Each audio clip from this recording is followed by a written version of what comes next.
Hola, bienvenidos a esta nueva edición de América Ahora. Soy Wang Xiaochuan, les saludo desde Beijing. En la próxima media hora analizaremos la nueva ley de armas propuesta por el presidente brasileño Jair Bolsonaro.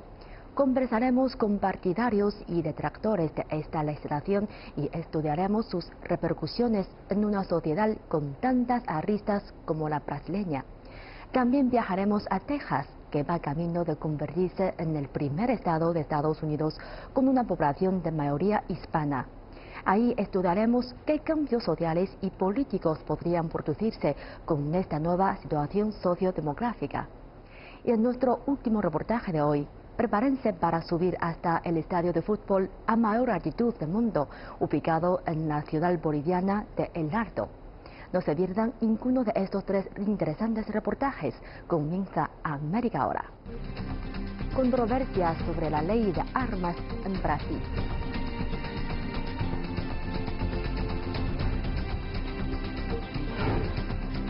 Texas se convertirá en el primer estado de Estados Unidos con una población de mayoría hispana. La ciudad boliviana de El Lardo cuenta con el estadio a mayor altitud del mundo. Los clubes de tiro de Brasil están registrando un aumento en el número de clientes desde que Jair Bolsonaro fue elegido presidente del país en el pasado octubre. Durante mucho tiempo, Bolsonaro ha sido miembro del grupo de partidarios de las armas del Congreso brasileño y una de las promesas de su campaña era facilitar a los ciudadanos el acceso a las armas de fuego. Sin embargo, hay quienes temen cualquier cambio en la legislación. Creen que un mayor número de armas podrían significar más muertes y que la política de Bolsonaro al respecto es imprudente. Vayamos a Sao Paulo para analizar la situación.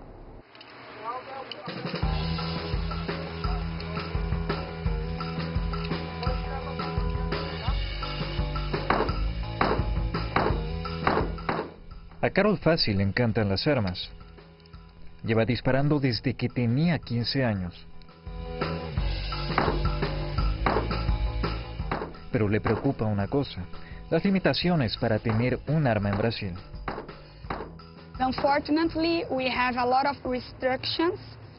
Desafortunadamente hay muchas restricciones para tener armas. Tenemos muchos problemas, pero creo que con el nuevo gobierno tendremos más oportunidades de tener armas en casa para disparar con la familia.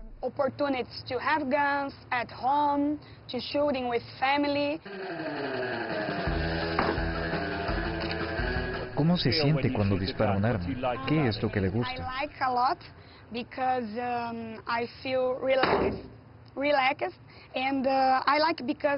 Me gusta mucho, me relaja. Disparar me aporta mucha disciplina y concentración.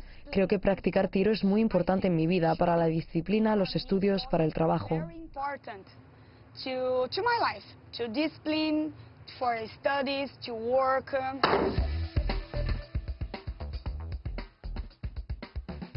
Como competidora se ha visto particularmente afectada por el hecho de que los menores de 25 años no pueden tener armas en Brasil. En su primera década como tiradora no podía tener su propia arma. Su padre o su entrenador la llevaban a las competiciones.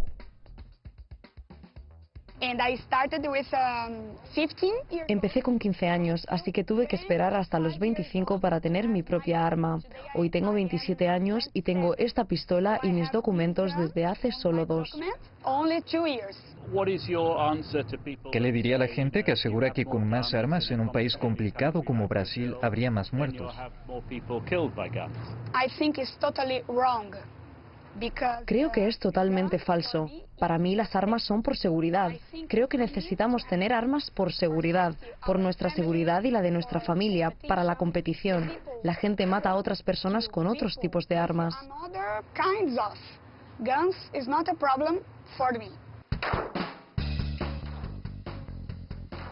Todas las personas con las que hablamos en este club de tiro de Sao Paulo piensan así.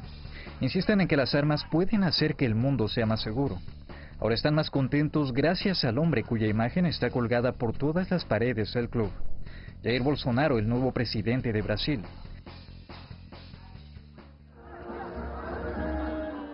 Bolsonaro es un héroe de los defensores de las armas. Fue soldado y ha defendido durante mucho tiempo que los brasileños deberían tener derecho a poseer armas. Practica lo que predica. Parece que le gusta que le tomen fotos con un arma o disparando.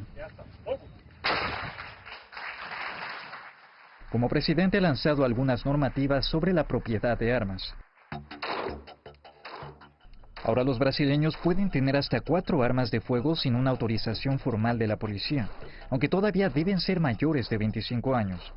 Pueden comprar hasta 5.000 cartuchos al año, y se habla también de permitir que cazadores, granjeros e incluso periodistas puedan llevar armas en público. Brasil, en parte por su tamaño, tiene actualmente el mayor número de homicidios del mundo. El año pasado se produjeron 64.000 asesinatos. En casi el 75% se usaron armas de fuego. Quienes apoyan a Bolsonaro señalan que es una prueba de que las estrictas leyes del país contra la propiedad de armas de 2003 han fallado claramente a la hora de mejorar la seguridad pública. Otros señalan que no es tan simple. El problema, aseguran, es que la legislación existente se ha aplicado arbitrariamente. En Sao Paulo, donde se han confiscado activamente las armas, la tasa de homicidios ha disminuido, mientras que en otras partes del país no se han seguido los mismos esfuerzos para hacer cumplir esta ley.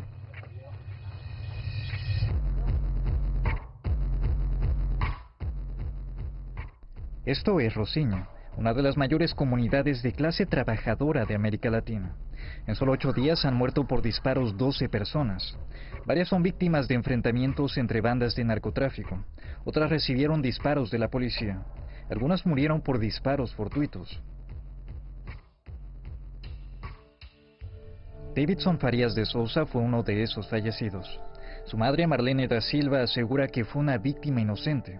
Estaba sentado en su porche con su hijo de 10 meses en el regazo, cuando le dispararon mortalmente. Ha destruido mi familia. Mi familia estaba unida. Éramos felices. No teníamos desacuerdos. Solíamos hacer todo juntos. Ahora se ha acabado todo.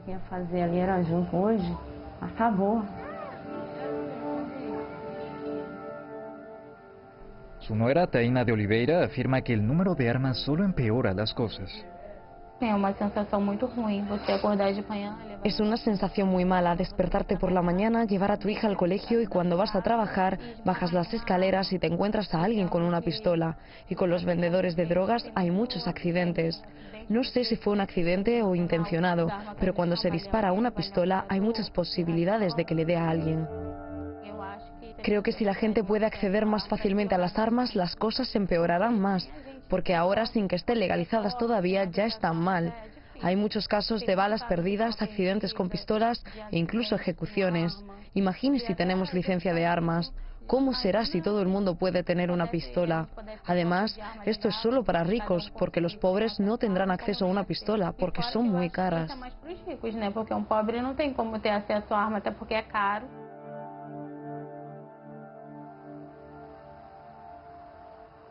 Bruno Páez, académico y experto en violencia, apoyó en 2003 la legislación para eliminar la propiedad privada de armas. Él cree que el Estado, e idealmente solo el Estado, debería tener armas letales.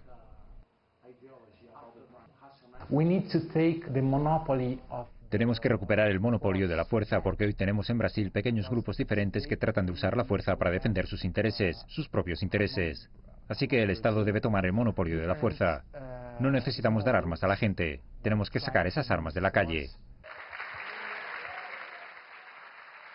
Lo que más le preocupa es el discurso del presidente, que ha repetido en varias ocasiones que hay que hacer frente a los criminales con fuerza.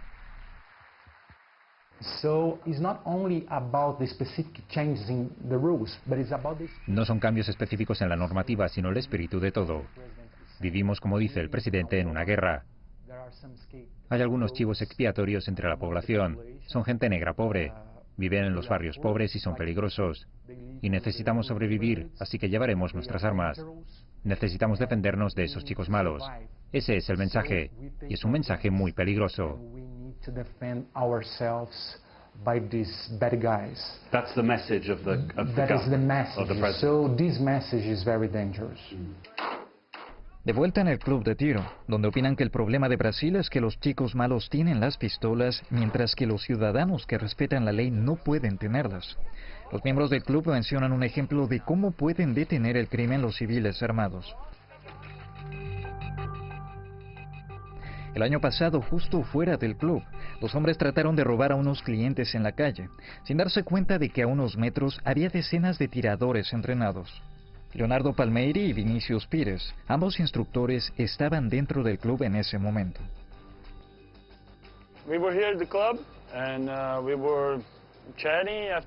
Estábamos en el club charlando después del entrenamiento y un chico vio en la cámara que estaban robando a unos clientes que acababan de salir. Así que salí con otro instructor. Cuando llegamos, las personas que estaban en el vehículo habían salido y los ladrones estaban dentro y nos apuntaron con un arma, así que les disparamos varias veces. Comenzaron a moverse con el coche, así que disparamos varias veces en las ruedas, por lo que no podían avanzar mucho. Tuvieron que abandonarlo, aunque cogieron otro para escapar.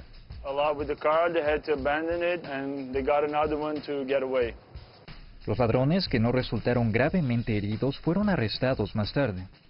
¿Piensa que esa historia es un ejemplo de por qué las personas deberían llevar armas en Brasil? Claro, por supuesto. Cuénteme por qué cree que es necesario en Brasil. First of all, we don't think that the right to own and carry a gun will fix all the problems we have regarding... Antes que nada, no creemos que el derecho a poseer y llevar un arma arregle todos los problemas que tenemos con respecto a la seguridad pública. Es algo muy importante que hay que mencionar. Pero creemos firmemente en el derecho a defenderse a uno mismo, a defender a tu familia y a defender a los que te rodean. Y no hay forma de hacerlo si el que te amenaza tiene una pistola, pero tú no. Lo único que puede detener a un chico malo con una pistola es un chico bueno con una pistola. O dos chicos buenos con una pistola. O tres chicos buenos con una pistola. No creo que solucione todos nuestros problemas de seguridad. Pero es muy importante para la gente de Brasil, porque vivimos en un país muy inseguro, tener derecho a defendernos, a nosotros mismos y a nuestra familia, y a quienes nos rodean.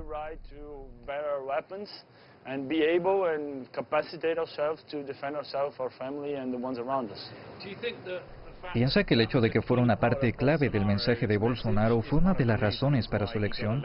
¿Cree que era un mensaje importante? Sí, era un mensaje importante. Creo que no fue elegido solo por esa razón, pero seguro que ese mensaje jugó un papel importante en su elección. ¿Qué le diría a la gente que dice que si hay más armas en el país, la situación va a empeorar y no a mejorar? Las armas en Brasil siempre existieron.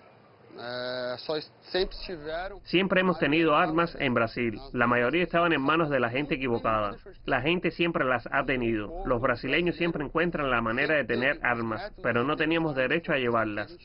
Podremos llevar un arma a un club de tiro, podremos entrenar y podremos tenerla en casa para defendernos, para defender a nuestra familia, nuestros hijos. Las pistolas no son el problema es la gente. Lo que puedo hacer con una pistola también lo puedo hacer con un cuchillo, o como siempre digo, con las manos. Eu particularmente posso fazer com uma arma, eu posso fazer com uma faca, ou que eu falo que a minha principal arma são as minhas mãos. Los clubes de tiro como este han experimentado una mayor demanda ahora que el presidente brasileño anima a los ciudadanos a llevar armas. Mientras grabábamos nos cruzamos con Renato Caseiro. Su hijo, Felipe, de 15 años, va a clase de tiro. Existe uma cultura no Brasil onde a criança não pode ter contato com arma, porque isso pode desenvolver uma parte agressiva. La cultura brasileña dice que los niños no deben tener contacto con las armas porque pueden desarrollar su parte agresiva. No es verdad. Quienes no saben usarlas podrían verse envueltos en accidentes, incluso fatales, como muestran las estadísticas. Desde mi punto de vista, los jóvenes y los niños no deberían apartarse de las armas. Tienen que aprender a tratar con ellas. Si saben cómo se usa una pistola es por su seguridad, por la seguridad de su familia y también de la sociedad. É uma segurança dele, para a família e também para a sociedade, porque ele sabe como manusear.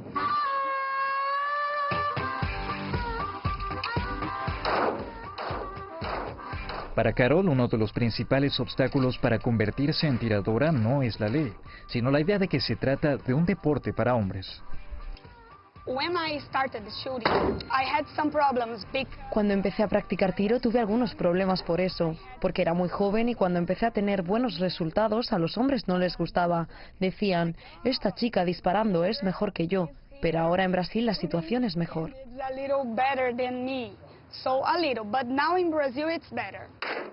Si algunas partes de este club se asemejan más a Texas que a Brasil, no es por casualidad.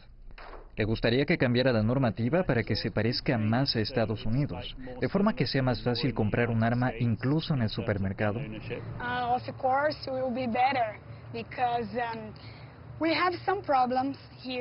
Claro, sería mejor. Tenemos algunos problemas en Brasil con la educación, muchos problemas. Necesitamos mejorar, pero creo que sería excelente poder comprar armas como en Estados Unidos. Sería una idea fantástica.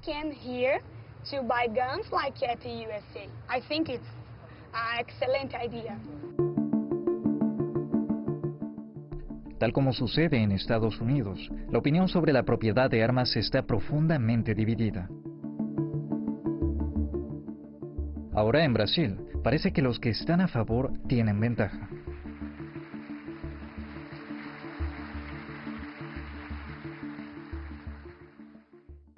En cuestión de pocos años, el estado de Texas en Estados Unidos hará historia, pues se convertirá en el primero de ese país en contar con una población mayoritariamente hispana.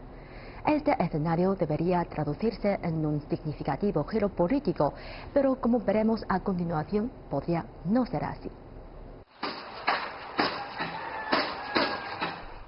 Esta es la ciudad de Río Grande, en Texas, y toma su nombre del río que la atraviesa. Según nuestro modo de pensar, nacimos cerca del río y nadamos en él y lo disfrutamos. Discurre a través de nosotros, todos y cada uno de nuestros días. Durante 7 años, Rubén Villarreal se desempeñó como alcalde de Río Grande, la mayor ciudad del condado de Starr. El río junto al que se crió ha sido un símbolo de esperanza por generaciones. Cruzarlo desde México significaba la oportunidad de una vida mejor en Estados Unidos. Ahora, décadas de migraciones hacia el norte han dado paso a un histórico cambio demográfico. Texas se encuentra cerca de convertirse en el primer estado con una población de mayoría hispana. ¿Habrá algún cambio a raíz de esta situación? ¿Cambiará la política? ¿Cuál podría ser la diferencia?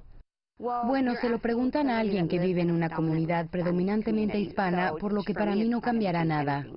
Ivette Gaitán radica en el condado de Starr, cuya población oscila en torno a 65.000. Cuando dice predominantemente hispana, no lo dice en tono de broma, pues el 98% de los habitantes son de origen hispano. Buenos días, good morning. Se trata del mayor porcentaje entre todos los condados del país.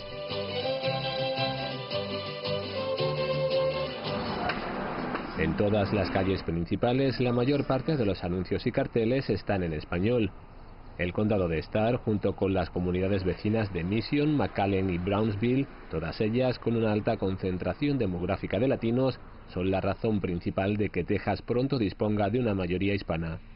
El mayor desafío será que los hispanos comprendan que ahora cuentan con el arma necesaria para ejercer un cambio para bien, un arma que pueden utilizar en pro de cambios necesarios.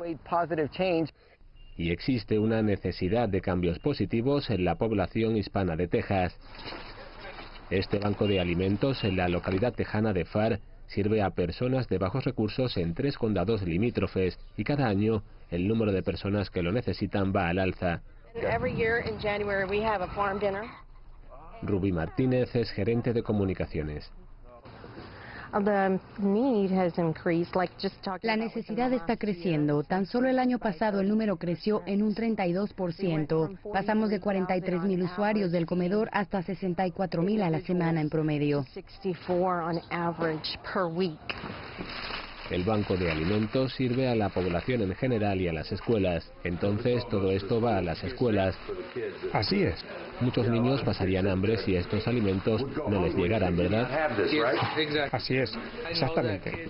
Conozco a los niños a los que entregamos estos alimentos porque solía conducir los camiones de reparto y ellos siempre me agradecían por la comida. Cada día me daban las gracias por poder regresar a casa con el estómago lleno. Incluso cuentan con un programa nutricional destinado a diabéticos.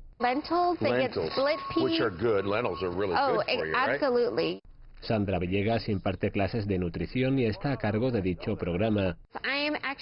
Esto podrá sonar un poco absurdo, pero existe una alta demanda por parte de médicos que quieren asociarse con nosotros. Unos 36 doctores quisieran entablar cooperación para poner en marcha un programa piloto dirigido a 10.000 pacientes con diabetes. 10.000. Sí, 10.000.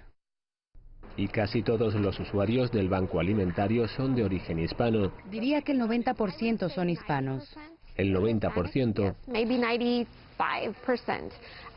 Quizás 95%. La mayoría de mis clases son bilingües y diría que quizás solo un 5% son en inglés, las demás en español.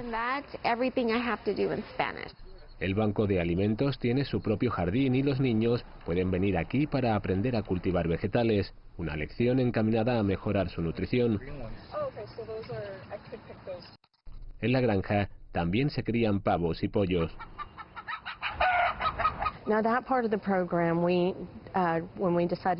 Decidimos incorporar esto a nuestro programa porque nos donaron varios pollos. El gerente de la granja los aceptó y ahora todos los días tenemos huevos frescos que les damos a nuestros clientes.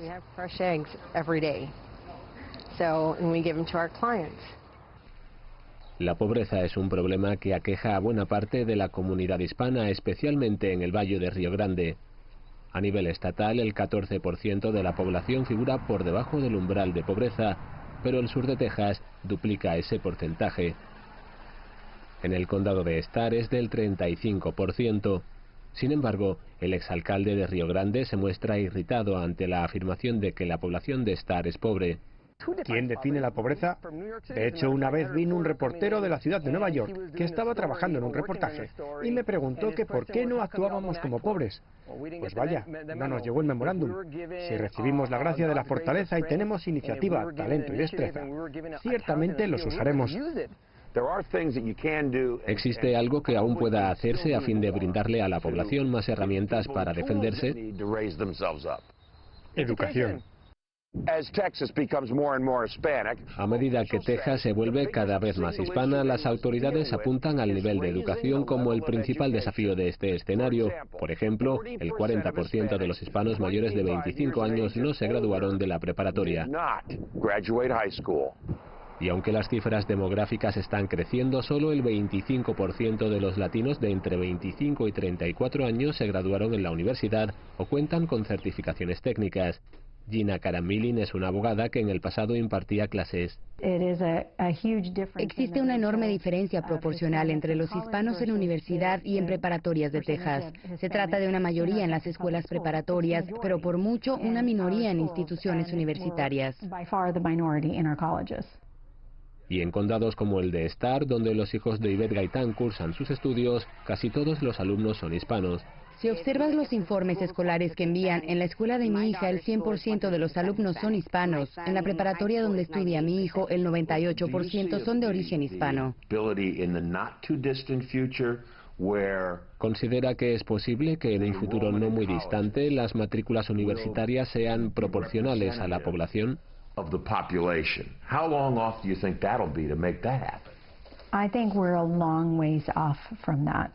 Creo que estamos muy lejos de algo así, pero eso no significa que no debamos esforzarnos por lograr que las matrículas reflejen el estado de la población.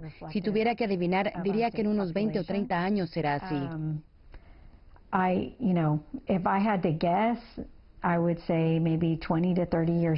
Una de las consecuencias es que los trabajos mejor pagados terminan en manos de otras personas. Ellos no están recibiendo la educación superior necesaria para un mejor empleo. Es una situación que te lleva de vuelta a la pobreza. Cuando analizas el porcentaje de hispanos de bajos recursos, te das cuenta de que es necesario volver a preguntarnos por qué no hay más personas de nuestro origen en la universidad. La pobreza y la educación están relacionadas. Si alguien vive en estado de pobreza, el camino hacia el éxito educativo es mucho más arduo. Uno pensaría que el creciente número de hispanos podría obligar a que durante las elecciones los candidatos prestaran más atención a sus necesidades, pero si no votas, nadie te escucha. Para que la población hispana tenga realmente una voz en Texas, tenemos que votar, pero generalmente nuestra gente no sale a emitir su voto. Es posible que los hispanos no salgan a votar en 2020, pero en 2024 quizás sí sea así. En ese caso atestiguaremos un enorme cambio en la actitud de los hispanos, que saldrían a votar a montones. Fernanda Mandi, de la encuestadora Miami Pollster, coincide con esa afirmación. Ya sea a nivel local, estatal o federal, conforme pasa el tiempo, veremos a cada vez vez más hispano-estadounidenses guiar las políticas? Creo que así será, especialmente cuando los políticos los hagan darse cuenta del poder que tienen. Una vez que tienes acceso a ese poder, es imposible dejar de pensar que se puede hacer algo para influenciar los asuntos que más preocupan a la comunidad. Ese cambio y esa influencia ya están arraigando en otros estados. Datos recién publicados indican un impresionante incremento del electorado hispano en Florida, que se disparó al 81% entre 2014 y 2018. ¿Crees que estas cifras se traducirán en 2020 en altos números de hispanos en las urnas en general y de jóvenes en particular?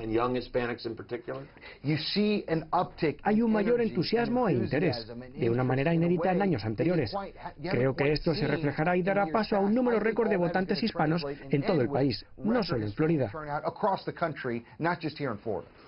Amandi apunta que en Florida los candidatos a cargos políticos ya no pueden ignorar el poder del voto hispano. No creo que ellos tengan ninguna otra opción. Si no los escuchan, corren el riesgo de ignorar a toda Florida. Y si eres candidato a la presidencia e ignoras a Florida, perderás la oportunidad de llegar a la Casa Blanca.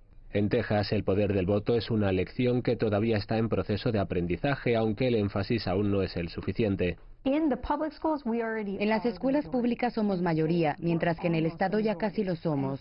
Pero ¿por qué todavía no hemos empezado a enseñarle a nuestros hijos la importancia de hacer escuchar su voz, puesto que ellos constituirán la mayoría de nuestro Estado en un futuro muy cercano? El sábado por la tarde y en la Basílica de Nuestra Señora de San Juan del Valle, la misa está a punto de comenzar. Casi todos los fieles son hispanos y muchos de ellos cantan al unísono con una banda de mariachi.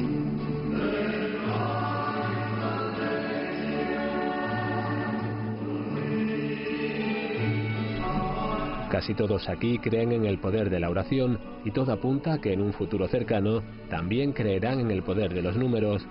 La pregunta para los tejanos de origen hispano es si sacarán provecho de este poder.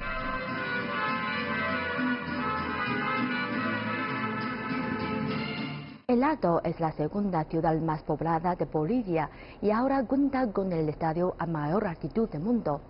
Este campo de fútbol, hogar del equipo Always Ready, se encuentra a más de 4.000 metros sobre el nivel del mar. Veamos más detalles.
Con todo esto terminamos esta edición de América Ahora.